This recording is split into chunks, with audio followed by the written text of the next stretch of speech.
How you doing? This one goes out from Tio Mike to my nephews who wish they were playing baseball right now, wish they were watching baseball right now. And it's from Roughneck Grace. And it was about a beautiful fall day when I went to see my nephews playing baseball. I write this having just returned from an afternoon spent watching my nephew play his final Little League baseball game of the year. There were sacrifices involved, and not only of the bunt and fly variety. The Packers were playing simultaneously, and there were a lot of grown-ups wearing earbuds and furtively refreshing their smartphones between at-bats.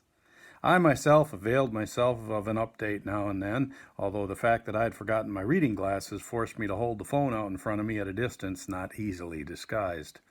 I pretended it was a speed gun and I was clocking pitches. It was a glorious day to look over a ball field. The sun flew high and bright in a clear blue sky. The grounds were flanked by trees beginning their full-bore autumnal blaze, and the breeze was light. The only adverse elements manifested in the form of last-ditch warm-weather insects, the occasional persistent wasp in a toddler's yogurt cup, and intermittent incoming lady beetles, which are essentially airborne popcorn hulls that stink and bite. Both were inconveniences easily endured in light of the dark, frozen months to come. The previous evening, my father-in-law and I had enjoyed watching a professional baseball playoff game together. It provided context for the more callow contests unfolding before us today. Fan-wise, instead of full-throated thousands, you had the sparser encouragements of whoever got assigned to drive the van to a rural baseball field on a Packers game day. And whereas last night on the high-def television the bats cracked and the leather popped and even the errors happened in a flash, here you had the uncertainty of fielders faced with more than one base runner, the wood splitter swings at pitches passing a good foot overhead, the dreamers otherwise occupied while an opponent stole one base and then two.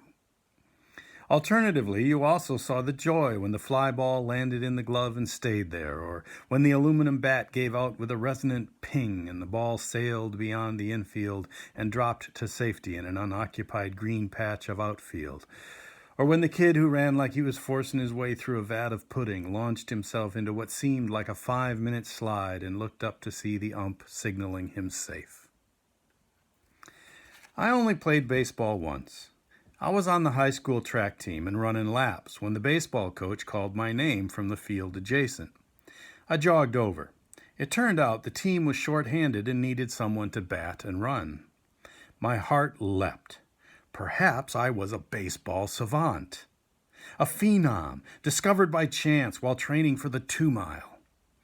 They would recount the story years from now when I hit a walk-off homer to win the World Series.